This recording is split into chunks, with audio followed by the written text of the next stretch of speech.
ოპოზიცია უკვე წლებია აკვირდება თუ რა ხდება დედაქალაქში და მათთვის ფაქტია რომ კახა კალაძე მუდმივად გაურბის პასუხისმგებლობას და მერი ყოველთვის პოულობს დამნაშავეს, თუმცა არა საკუთარ თავში. ოპოზიცია იხსენებს არაერთ ფაქტს, მათ შორის ვაკის პარკის შადრევნის ტრაგედიას, როდესაც მარიტა დაიღუპა, ამის შემდეგ მხოლოდ და მხოლოდ დაისაჯნენ კომპანიის წარმომადგენლები და კახა კალაძის მხრიდან უკვე ჩვენ მერიაში ვნახეთ, რომ პასუხისმგებელი პირი აღმოჩნდა გიგა გიგაშვილი, რომელიც დააკავეს, თუმცა ის გაათავისუფლეს ვადაზე. ადრე და ოპოზიციის ინფორმაციით ახლა უკვე გიგაშვილი სახელმწიფო ტენდერებში იღებს მონაწილეობას და დუმილის სანაცვლოდ მიიღო სწორედ ეს ყველაფერი. მათ შორის ტრაგედიებს შორის ოპოზიციას კარგად ახსოვს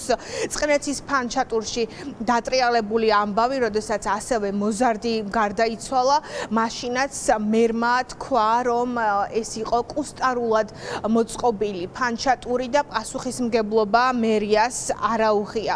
რიყის დოქების ტერიტორიაზე დატრიალებული ტრაგედიის შემდეგ კახა კალაძის პოზიცია იყო, რომ ეს არის კერძო საკუთრება. დადიანზე მას შემდეგ რაც ჩამოინგრა ავარიული საცხოვრებელი სახლის სართული, კახა კალაძე ამბობდა, რომ მოლაპარაკება მიმდინარეობდა მოქალაქეებთან და თავად ისინი ამბობდნენ უარს ამ ტერიტორიიდან გასვლაზე.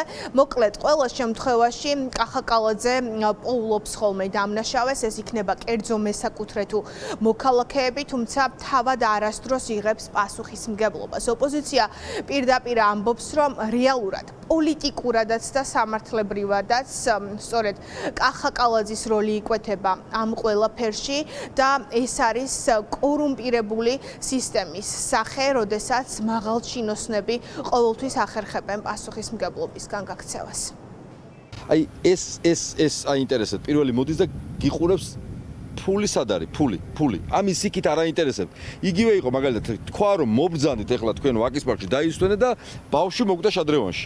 პასუხისმგებლობა ნული. ყველაფერი არის ხალხის ბრალი. იგივე რიყის დოქებთან დაკავშირებით, ხო? ბავშვი გარდაიცვალა. რა მოხდა? კაცო, იმის რა უნდოდა იქ? გლდანში, კორპუსში, შახტაში ლიფტი ჩავარდა. რა შუაში ვართ?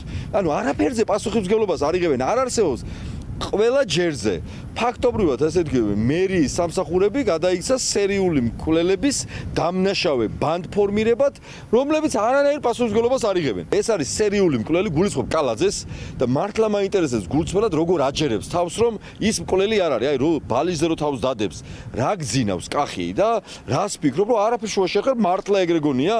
კორუფციაში არის ჩამხჭვალი ეს ხალხი და შესაბამისად ყველა ფეხის ნაბიჯზე გვხვდება სიკვდილი ფაქტობრივად. შეაწმინდეს ხელი კონკრეტული სამსახურის ხელმძღვანელს, მან დუმილით იყიდა, შემდეგ თავისუფლება ძალიან მალევე გამოუშვეს, გარეთ დადის, მეტის რაღაცა ტენდერებს იგებს, როგორც ვიცი, სადღაც აბასთუმაში დადის იქ და ფოტოებში ჩდება, აქტიურად არაფერს არ ერიდებენ, ესე იგი. შეგახსენებთ, რომ ვაკის პარკის ტრაგედიიდან რამდენიმე დღეში, როდესაც ბატონ კალაძეს არც მორალური პასუხისმგებლობის საკუთარ თავზე აღების გამბედაობა აღმოაჩნდა და მით უფრო არც პოლიტიკური პასუხისმგებლობა აუღია საკუთარ თავზე, ასეთი რამ თქვა, თუ მიმიწვის დანაშაული, მზად ვარ კანონის წინაშე ვაგო პასუხი, მაგრამ ეს სიტყვები მან თქვა მაშინ, როდესაც ყველაფერი დალაგებული ჰქონდა. თბილისის მერიაში მოძებნილი იყო მაღალჩინოსანი, საკუთარ თავზე აიღებდა ამ დანაშაულს და რა თქმა უნდა, შიმჩალაძე მუსიძის სასამართლოსთან იყო შეთანხმება, რომ ისინი კალაძეს ხელს არ დაადებდნენ. ამიტომ, როდესაც ჩვენ ვამბობთ, რომ სისტემური პოლიტიკური კორუფცია, რაც უცნაურად ამ ქვეყანაში ბოლო წლების განმავლობაში დანერგა, ეს არ არის მხოლოდ ეკონომიკური დანაშაული, არამედ ეს არის დანაშაული, რომელიც ყოველდღიურად საფრთხეს უქმნის ჩვენი ქვეყნის მოქალაქეების სიცოცხლეს და ჯანმრთელობას. პოლიტიკური პასუხისმგებლობა ქართული ოცნების პირობებში საერთოდ არის მორღვეული. არ არსებობს ეგეთი ცნება. კახი კალაძე არის ის მერი და ის მაღალჩინოსანი, რომელიც მუდმივად ირიდებს პოლიტიკურ პასუხისმგებლობას და ამ დედაქალაქში დატრიალებული არაერთი ტრაგედია მის მერობის პირობებში სამწუხაროდ უკავშირდება მერის მიერ უსაფრთხოების ნორმების არასათანადო დაცვა აღსრულებას, რაც ბუნებრივია, პირდაპირ არის პოლიტიკური პასუხისმგებლობის ამბავი. დედაქალაქი ცხოვრობს ტრაგედიიდან ტრაგედიამდე, ამას მოწმობს არაერთი შემთხვევა და ფაქტი არის ის, რომ ძირითად შემთხვევებში პასუხისმგებელი პირები არ იკვეთებიან, თავად კახა კალაძე კი მუდმივად ახერხებს, რომ პასუხისმგებლობა გადაიტანოს ან კერძო მესაკუთრეებზე ან მოქალაქეებზე.